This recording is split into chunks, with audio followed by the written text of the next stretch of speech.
Being unprepared is how great fathers become weekend visitors.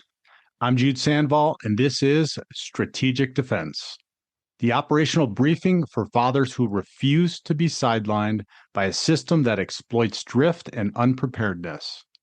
I ensure your mistakes don't become your permanent reality. While a lawyer handles your legal rights, I serve as your guide through the decision gap to protect your actual role as a father. You are now entering the command center. Today's briefing begins now.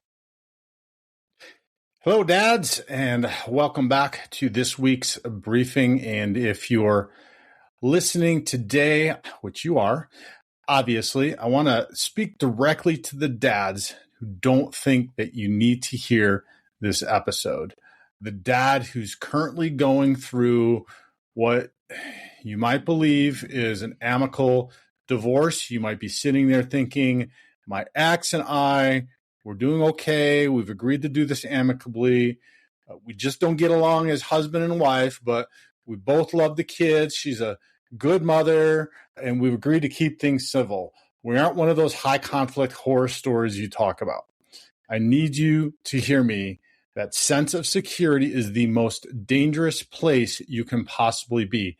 Dads, if you've, and I know some of you listen and are contemplating divorce, or the conversation has come up with your wife about divorce, the minute she says the word divorce, you've got to pay attention, or the minute that it comes up, the minute that it's a consideration, because if it's coming up in conversation or she mentions it, it has been thought about for, on average, at least a year and a half, 2 years in most women's minds. So you have to be paying attention, because this is what happens is most guys get caught behind and you have to play catch up. Some just get completely blindsided, and others have this false sense of reality about what's going on. You're living in what you call, what I call the amicable mirage. Your divorce feels civil right now because you are still playing the role of the compliant partner. And look, I just had a guy this week,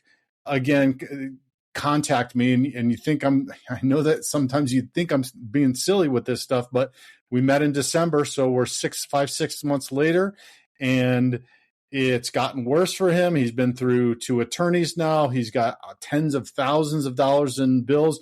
Mediation was just a nightmare, and things have gotten even worse. And this was the whole, it's going to be amicable. We're going to figure this out. We're still cohabitating, etc. You're operating under the same relational pattern that you likely contributed or is contributing to the end of your marriage. And that's the pattern where you're a yes man, where you're doing whatever it takes to keep her happy, sacrificing your own boundaries to keep the peace. But a divorce means that old contract is dead. The second you stop saying yes to every demand, and this is where I get these calls again, that it's getting worse. It's not getting better. I thought we're going to do it amicably.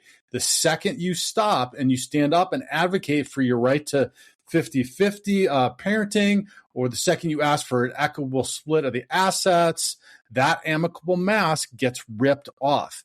And if you haven't been documenting her behavior from day one because you wanted to trust the process, you're going to find yourself walking into a legal buzzsaw completely unprepared. And that's what we're going to talk about today. We're going to expand upon what we talked about last week in some more intimate detail, specifically around those 6 categories that you need to be paying attention to, because there was a little bit of confusion. Lots of guys are asking me after last week's episode about, well, what constitutes this behavior, that behavior, these categories, what goes into what. So we're going to clarify that today. And for the dads who are already in the thick of it, the guys who are dealing with a high conflict spouse who's already launched a campaign to push you out, I know that you already feel the air thinning, or it already feels thin, right? And that you're feeling the weight of a family court system that operates on that preponderance of evidence. If you've gotten to that point, which is the 50%, 51% rule, just remember, the judge doesn't need to be 70, 80, 90, 99% sure you did something wrong to limit your custody. They only need to be 51% convinced that her narrative, and not even 51% convinced to start this process, because they can do an ex parte. I just had another client this week have to deal with this ex parte crap, and that just extends this dad's inability to have time with his kids for 3-4 weeks until the courts can get to it, right? So they only need that little bit to convince the court that their narrative is more likely than not. Courts work on efficiency and risk mitigation, guys.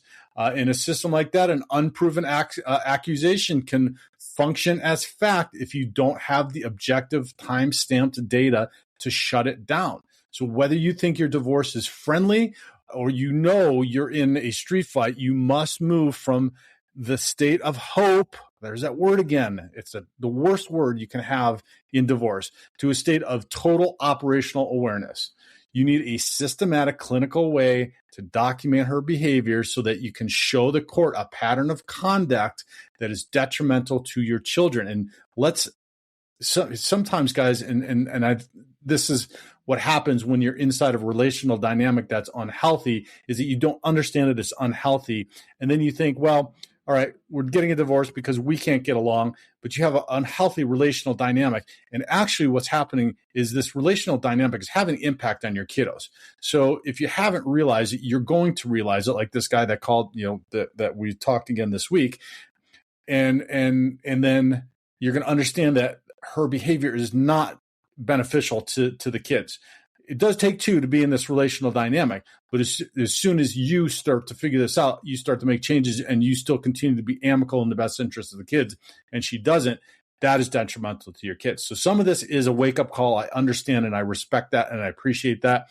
Like if you're waking up right now and you're figuring this out, that's great. It took me a much longer time than it's taking you. So don't worry. It happens in the time it's supposed to happen. So, but back to the documentation. We're not talking about writing a diary of your feelings, though. We're talking about building a forensic timeline. And so what I want to do is I want to dive deep into those 6 specific categories that I talked about last week. And if you haven't listened to last week's episode, I would go back first and listen to the whole documentation process. I'm going to wrap up today just kind of highlighting some of the stuff we talked about as a reminder of last week, but go back and listen to that entire episode, and then you'll understand more about what I'm talking about with these six behavioral categories. And those are, again, exclusion, gatekeeping, interference, control, tactical strikes, and flexibility. So let's start with that first category, and it's usually the most silent creeping threat of all 6 of those, and that is exclusion. Exclusion is the systematic quiet erasure of your role as a decision maker and an active parent. It's erasing your parental authority, dads. This is how the maternal default is established in the background of your daily life. If your divorce is amicable, exclusion starts with subtle, seemingly innocent actions. She'll schedule a parent-teacher conference for Jimmy or Sally and tell you afterward, oh, I handled it, so you wouldn't have to take time off of work. Or she'll do something like take Sally to the pediatrician and say, it was just a quick checkup, no need to stress your schedule. I have this come up this week with one of my clients who's in the military, and his wife is using this as the fact that, well, he couldn't leave work and he wasn't involved, et cetera, et cetera. So if you think they're innocent, they're not innocent, and you need to be paying attention to this. And if you think she's being helpful, she might not necessarily be being helpful, okay? And again, having this documentation and not needing it is better than needing the documentation and not having it. So in reality, lots of times she's test driving a life where you're an optional secondary character, building a history that shows she is the sole administrative parent.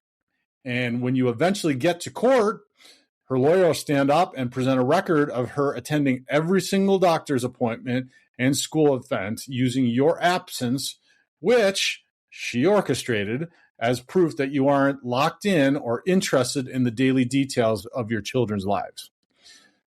If you are in a high conflict battle already, exclusion is no longer subtle. It is active and hostile. This is when Betty holds conferences for Jimmy and Sally without informing you, directly violating your rights to joint legal custody. This is when she fills out school emergency contact forms and entirely leaves your name off the document or lists her new partner instead of you. You need to document every single instance of exclusion with a clinical detachment. When you discover a school meeting was held without your knowledge, don't call her up screaming. Don't send an angry text saying, "How dare you leave me out?"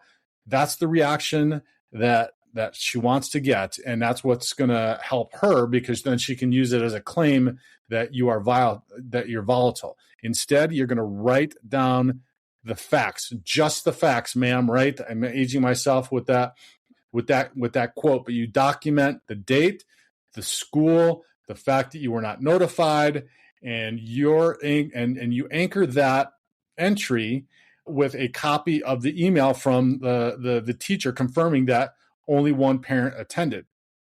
And so by doing this, you're demonstrating to the court she is incapable of joint legal decision making.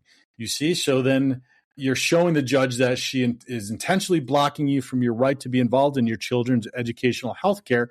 And after you have so many of these instances, you're able to show then this category of behavior. Again, guys, you're focused on behavior, not focused on intention. I should say that up front.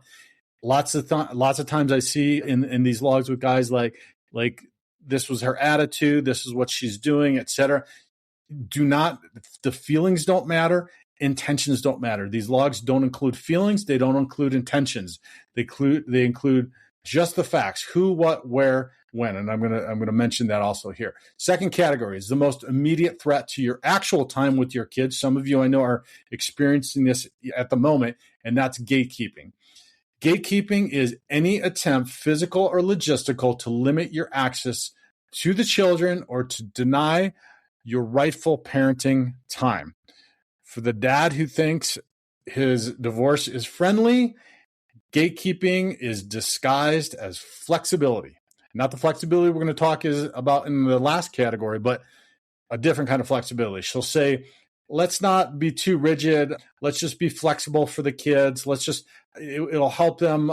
It'll help them adapt. It'll keep the temperature lower, blah, blah, blah, blah, blah. But the moment you have some kind of plan that doesn't fit her convenience, or she has a plan that she wants to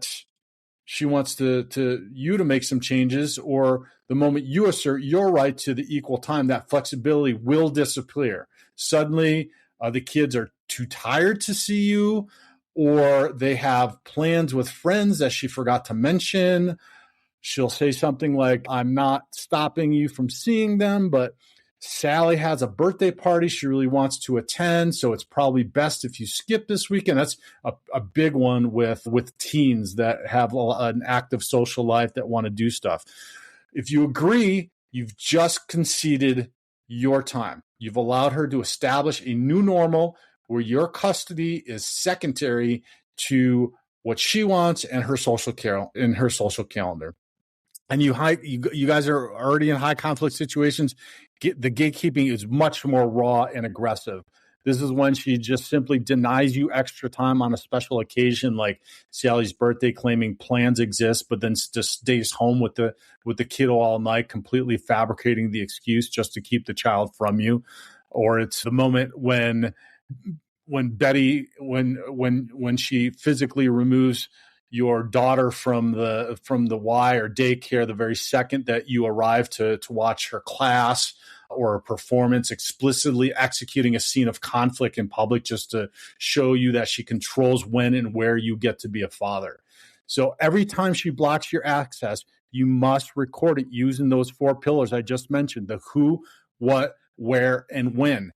Right on February 26th, Betty physically removed Johnny from the Y class at 5:15 p.m. when I arrive to watch his performance. See Y log and witness statement from instructor. You didn't add any spin. Notice there's no intentions and there are no feelings around that. You didn't write, she did this because she's a vindictive gatekeeper. She was angry, blah, blah, blah. You just let the facts do the talking. When you present a pattern like this of 10, 15, 20, actually, here's the thing, guys. The behaviors, you're going to have so many if you document these regularly that you're going to have to go and you're going to have to look for the most egregious. And you and your attorney are going to have to go through the ones because there will have so many that it will be a clear pattern of behavior. And over that 90-day period, this flexibility myth that she stated will be completely shattered. And you're proving to the court that she's actively interfering in your children's right to have a consistent, stable relationship with their father and contact with their father. You're showing the judge without a strict, and this is huge, guys, because this is what you want, and often it doesn't come through in the motions. You're showing the judge that without a strict court-ordered timestamp schedule, she'll unilaterally reduce your fatherhood to a weekend visiting pass, which is another big, huge problem is these orders, unless you are very specific and you're very intentional about making sure that they get written the right way and the agreements get signed with exactly what you want in them, become loose, and then you end up back in court. And judges are not paying attention to all the I's getting dotted and the T's getting crossed. So you have, and they don't care, right? Because there's no accountability. So you have to have this so that you can emphasize or demand that this has to be very strict. It has to be very, very specific about what this plan looks like. Okay, the third category is the psychological warfare of the process, and that's interference. Interference represents any action. And again, guys, I want you to be aware of what these actions look like so you can document them in the best and most accurate manner in your list. So interference represents any action, comment, or behavior designed to disrupt the emotional bond between you and your children. In an amicable divorce, this looks like passive-aggressive comments made in front of the kids. Something like, I guess Daddy was too busy to buy you the shoes you wanted, or it's too bad Daddy chose to live in a smaller apartment where you don't have your own room. Stuff like that. It's also maybe the check-in trap. She'll demand to have FaceTime calls with your kid or with your kiddos, or unfettered access with your kids every single day during your parenting time, just to say hi, etc. It sounds sweet on the surface, and in a healthy relationship, yes, that would be good if boundaries are kept. But on the surface, it looks like that, but it's not. This is meant to be disruptive. It breaks the rhythm of your bedtime routine or whatever you might have going on. They like to do it a ton during your vacation time when they know that you're having a great time with your kids and your relationship is great and it's a lot of fun. It'll interrupt bedtime, like I said, and it signals to the kids that they need to be checked on. And this is the big thing, that they need to be checked on because they aren't truly safe or settled in your care. It is a subtle psychological mind F, if you will, with your kids. And that's why it's a lot of this stuff, guys, you don't realize because you're sorting through your emotions and feelings about the relationship ending and your feelings about her, etc.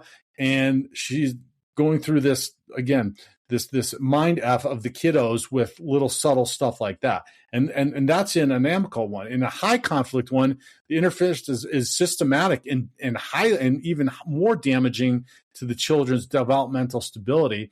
This is when Jimmy comes home to your house and asks to see mommy's room, right? Showing that he is very confused because he's been conditioned to believe that your house is just a temporary shelter, weekend visitor, right? Rather than his permanent home.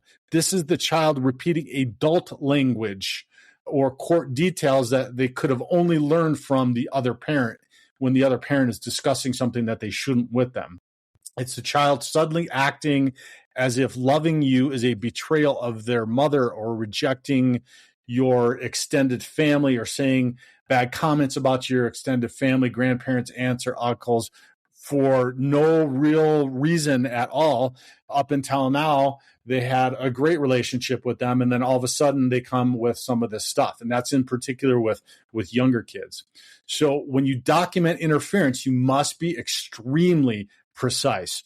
You need to record the exact words of the child, the context of the conversation, and anchor it to your parenting log or a video call history. If Jimmy asked to see mommy's room at your house, you write on February 9th, Jimmy asked, where's mommy's room? Where mommy's room was in my home. He expressed confusion regarding why he has separate bedrooms. By documenting these subtle shifts in the children's behavior, you're showing the court and a third party that will be investigating. It could be a gal, it could be somebody that's doing a parental evaluation. These are critical in that, or even a therapist. It shows the real world impact of parental alienation. And you're providing that her actions are actively causing psychological stress and division for the kids. Now, obviously, if this happens once or it happens twice, like, okay, maybe that it was an honest question. But again, if you don't document it, you might not even recognize this pattern until you get it into your list, and then you see, oh wow, so Jimmy said this 6, 7, 8 different things about, and maybe it's because it's 8, 6, 7, 8 different things, but they all kind of fall in line in that same alienating pattern, and then you start to see the pattern.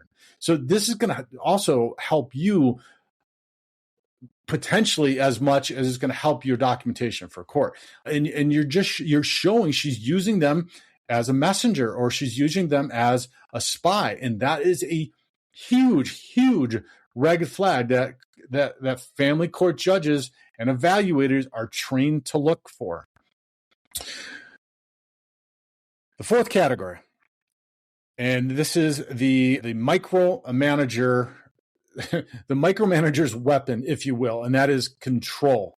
And again, let me just point out, guys, you're not limited to these these 6 categories. You can add categories. You can delete categories. I would keep these 6 because they tend to be the most common ones. But you can always add other ones that you think are a pattern of behavior. Most patterns of behavior fall under these 6, but if you find one that's real specific, you can add that as your own category. So these aren't comprehensive by any means. And so what is control defined as? Control is the systematic attempt to govern your parenting style. It's an attempt to govern your schedule and your environment, even when the children are under your roof or during your parenting time. If your divorce is civil, control shows up as a constant stream of advice, let's call it quote unquote, like she's going to send you details lists of what the kids need to eat, or what time they need to eat, or when they need to go to bed, what clothes they have to wear. She'll demand check-ins every 2 hours. She'll want to know where they're going. And if you don't comply, she'll accuse you of being negligent or not understanding their needs. This falls in line with number 1, right? You think you're just keeping the peace by answering her texts, and I get this all the time, especially with the codependent guys that are still in this relational dynamic. You're defending yourself, right? You don't justify, you don't defend, you don't do any of that stuff. The JADE, justify, account for, defend, or explain. You don't do any of that, but you think you are keeping the peace by doing that, but you're actually validating her belief that she is the supervisor of your parenting. You are allowing her to maintain a parental hierarchy where you're the subordinate. And in a high conflict situation, this control becomes punitive. It's when she demands a video call on Sally's birthday at 8:30 p.m., well past her claimed 7:30 p.m. bedtime just to disrupt your celebration and show the kid that mom can interrupt dad's time whenever she pleases. And again, this is subtle and it's subconscious.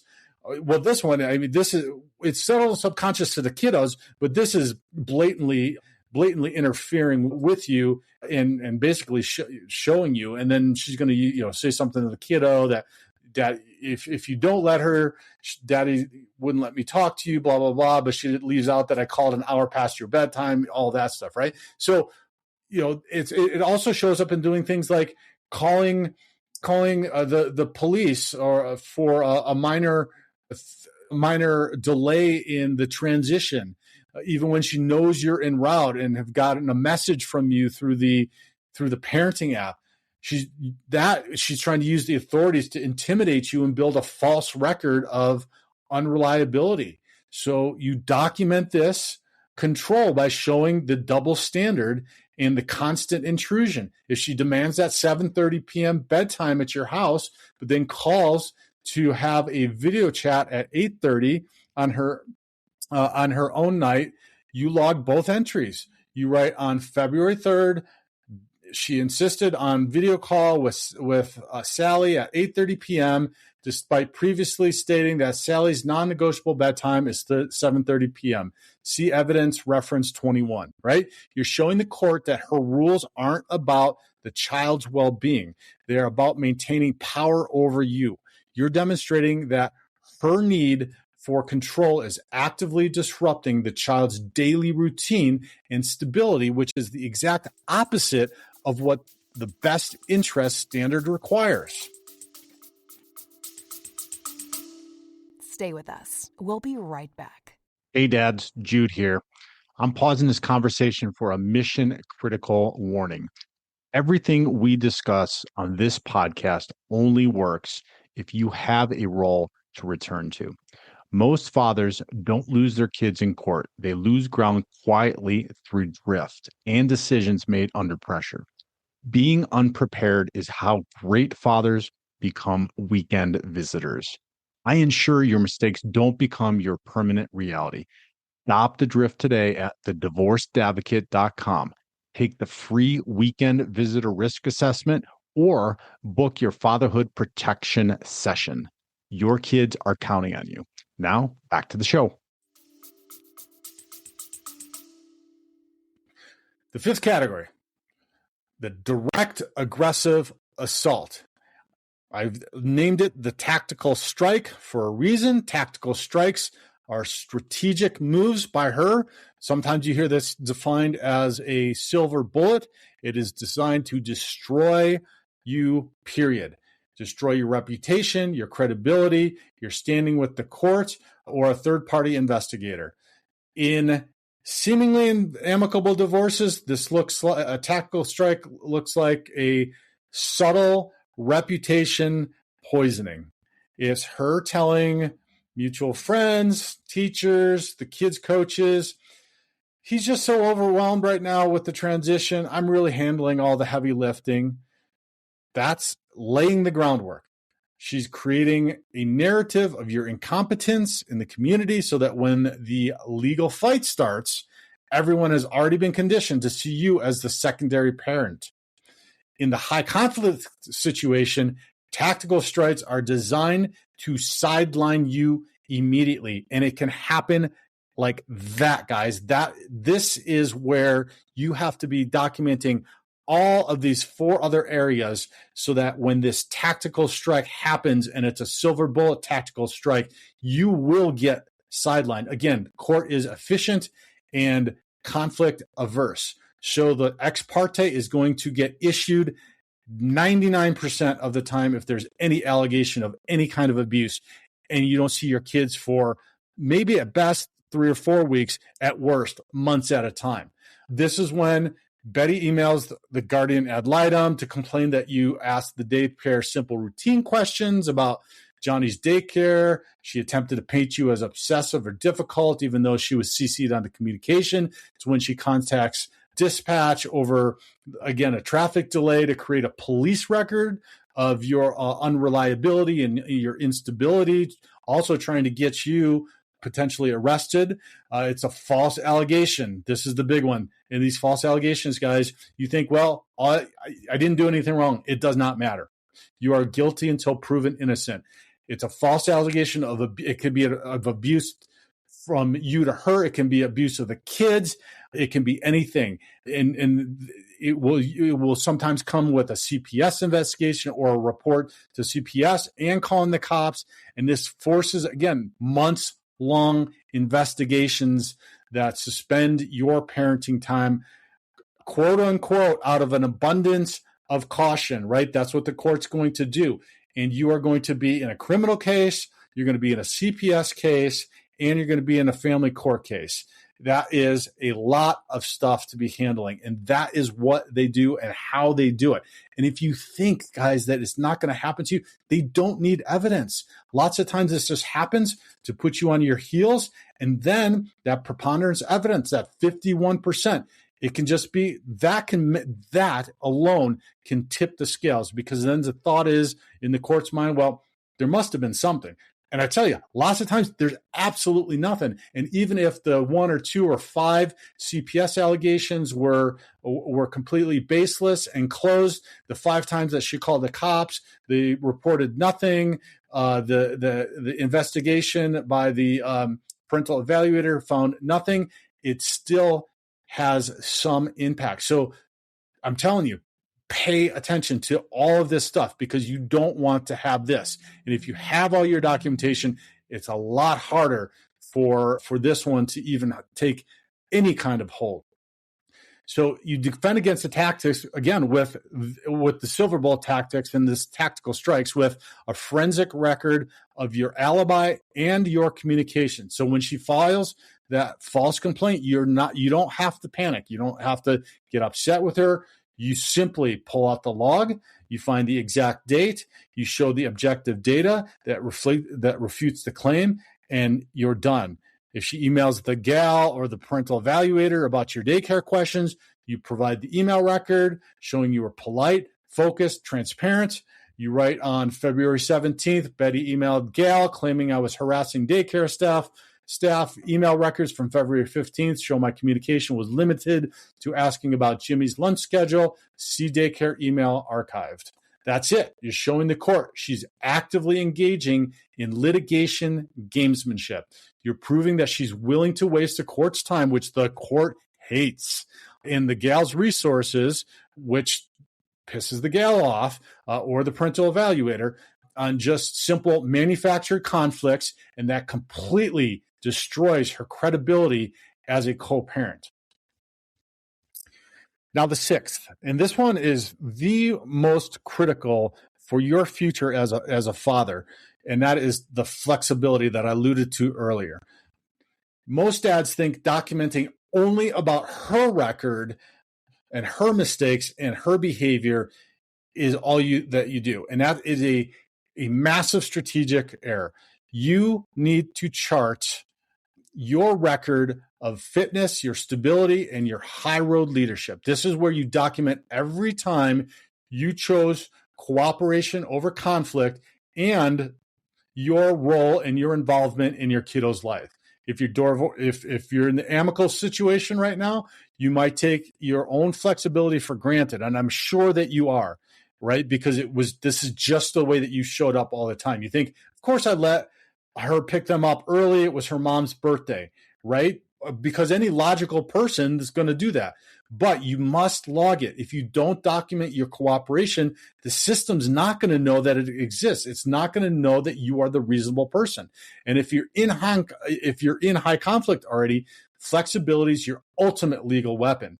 When she arrives at the exchange at 7:10, 40 minutes late, and you accommodate without a delay and without an argument, without a hostile text, and without, and most importantly, without breaking your regulated state. You're not showing that you're irritated. You're not making comments to the kids or anything. You just roll with it. And then you log March 8th. Betty arrived 40 minutes late to the exchange. I waited with the children and accommodated the delay without conflict. See our parenting app calls on whatever date. And then you document, you have those calls, those text messages that she's late, etc. You just documented your flexibility. And then you have 20, 30, 40 of these in comparison to the 70, 80, 90 of the other 5 categories of what she's done. Who is the reliable, dependable parent? Who is the one that is creating problems and difficulty in co-parenting? And it's critical because when she stands up in court, or her attorney stands up and claims you're rigid and uncooperative or difficult to work with, your attorney doesn't have to argue. They simply have this 90-day, 180-day, however long your divorce is taking, log showing 10 instances where you accommodated her delays, agreed to schedule changes, remained calm under extreme provocation, whatever it is.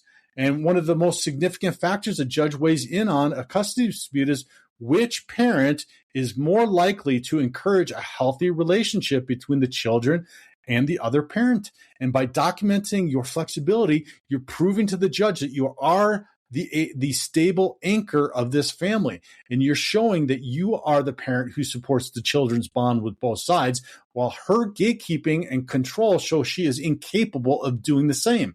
You make her look like the source of the conflict, which she is, and you make yourself look like the only logical, defensible choice for joint 50-50 custody. All right. So, guys, we've mapped, we're getting long here, but we've mapped those 6 categories in very specific detail. Now, you know what it looks like. If you're in an amicable situation or a quote unquote amicable situation right now, you know what it looks like if you're in the thick of it in high conflict already. I want to remind you now, of the other mechanics that we need to make sure to take care of. And this is the last episode of that whole narrative building protocol. The first is you cannot wait until the end of the week or the end of the month to update your log. If you wait, you're going to lose all the details that make this evidence important and make it stick. You're going to forget the exact time, the times, you'll forget the names of the witnesses, you'll forget the exact phrasing Jimmy used when he talked about his room, etc. Consistency, and this is for every part of your divorce. Consistency is your superpower. You have to commit to the 21-day habit, right? It takes 21 days to create a habit, 90 days to make a lifestyle change. Every single evening during a quiet block of time before you go to bed, open your chart and log the day's events. If it was a quiet day, there wasn't anything, good, thank God, right? But you document, hey, it was a win today. Jimmy completed his homework at 5:30 p.m., communicated with Betty via Our Family Wizard regarding his school project. Handoff was on time and civil. Okay, that's great. This builds the narrative of the stable anchor. It shows the court that you aren't just looking for problems, you are consistently tracking your children's daily lives and maintaining a calm, predictable routine. Every single entry in that chart, though, has got to have an evidence reference. This is your anchor. An entry in a log without evidence is just an accusation or a story, right? An entry without an evidence reference or an entry with an evidence reference is a legal fact. If you write that she was 40 minutes late, you have to link that entry to the specific the parenting app call log or a text screenshot or a GPS record or something. So imagine your attorney sitting in a hearing, the opposing counsel stands up and says, my client was never late on March 8th. This is another fabricated claim from an obsessive father, et cetera, whatever their narrative is they're trying to paint you with, right? And your attorney has got the evidence right there. He doesn't need to argue, raise his voice. It doesn't become a he said, she said. He just looks at the chart, sees the reference code, evidence reference March 8th, 2026, Our Family Wizard, and it's in the evidence as an exhibit. It's time-stamped, call log showing you called her from the parking lot 40 minutes past the exchange time. Argument's over. And her credibility is absolutely destroyed. That's how you win in the preponderance of evidence system. You make it so easy for your legal team to find the facts that they can dismantle her narrative in a matter of seconds. So in order to make this whole thing work, though, you have to have some organization. I call it the digital sanctuary. This is that secure Dropbox, Google Drive, Microsoft Drive, whatever, starting day one. You need to, and I cannot emphasize this enough, guys, especially those of you that are just thinking about this or just getting into it, just start it. Again, even if you don't think you're going to need it, it's better to have it than not to have it.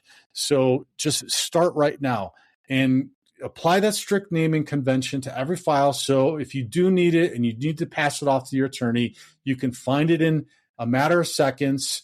Don't just save it as like Betty being mean. Save it as evidence reference to February 26, 2026 YMCA incident video, right?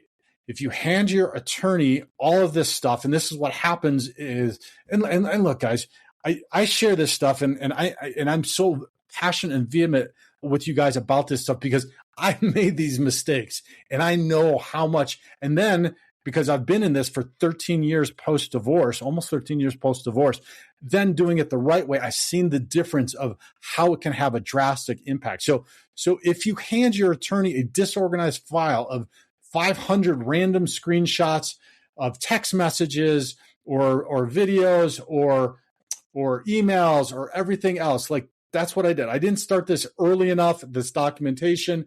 They're going to say, okay, yeah, this is great. This is all really good evidence. And then they're going to bill you $10,000 to sort through all of that chaos and figure it out for you. And that's if you have a good attorney. The bad ones are not. And then all this evidence is going to go to waste. So if you hand them a clean, clinical narrative building chart with linked, organized evidence files, they can build a winning strategy, or you can build a winning strategy that they can implement for a fraction of the cost. And this is where a coach helps you sort through this nonstop. Like the guy I talked to this week that I talked in December, he's spending like 10 grand a month. Like I can guarantee you that I will save you that much in just working through our 90-day bulletproof dad, our 90-day bulletproof dad protocol. And I guarantee it so much that I'll give you your money back if you don't think that you're going to get value from it. But I guarantee you, you're going to save 3 times that amount in what you're going to pay for coaching in just attorney's fees, not to mention all the other stuff. But that's how you bridge that lawyer gap, by doing the high level intelligence work yourself. And you have to. You are the coach of this divorce team. It allows them to focus entirely on executing the law. And yes, it is work, guys. And you just cannot outsource it to anybody. It's going to be your second part-time, full-time maybe job during the divorce process. Finally, and this goes to those of us who have ever worked on a document and not saved it and then lost the whole document, right? It's a little easier now. Those of you who are younger don't remember those days where you had to manually save everything or you lost the whole document. But this is the 3-copy rule, especially in high conflict litigation.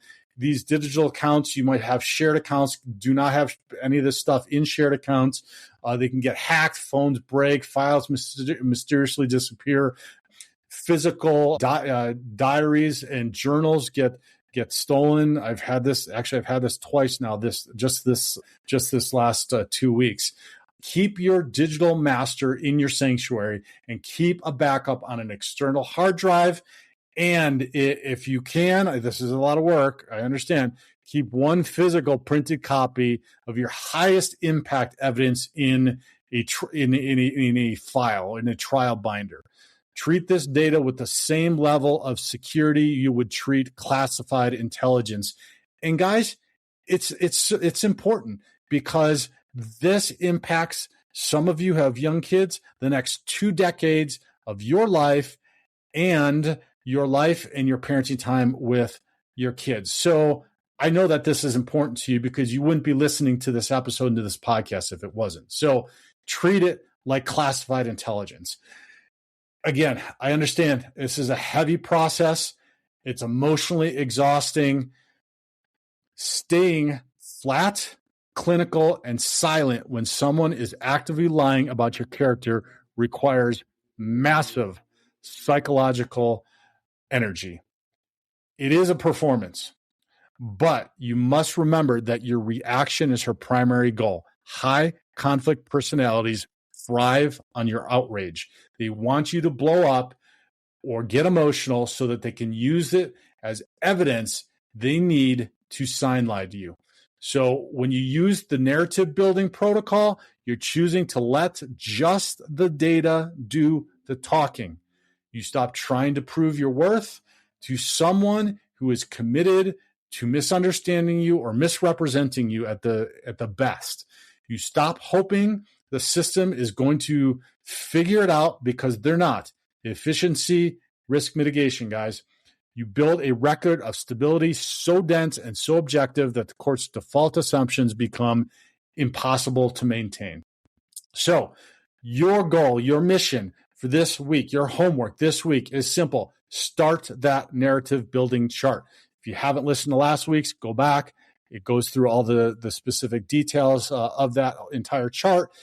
You've heard today all of those, the real nitty gritty of those 6 different categories of that you need to document.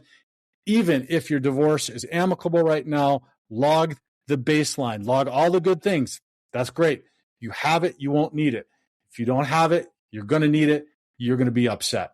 Document the school pickups, the medical appointments, the normal routine, whatever it is. Build pattern of your presence today, because if that amicable mask slips tomorrow, you already have the shield to protect your role. Gentlemen, that decision gap you hear me talk about is closing every single hour. So don't get trapped, and don't wait for that final trial to find your footing or post-divorce. Establish the facts on the ground today. I promise you, it's going to help you long-term and build that foundation for the next 2 decades. Your children are counting on you to stay in their lives. They need a father more importantly than anything else that they need in their lives. I hope you found some value in this today, gentlemen. If you did, I'd appreciate a star rating. Give us a comment, share it on social media. Let's just get this out far and wide to more and more dads. Thank you so much. We'll talk with you next week. God bless. This concludes today's briefing. Remember, in the family court system, intelligence without execution is liability. Ground is lost quietly during the decision gap between your court hearings. Being unprepared is how great fathers become weekend visitors. I ensure your mistakes don't become your permanent reality. Secure your role today at thedivorcedadvocate.com. Take the weekend visitor risk assessment to identify your exposure, or book your private fatherhood protection system. Stay strong. Your kids are counting on you.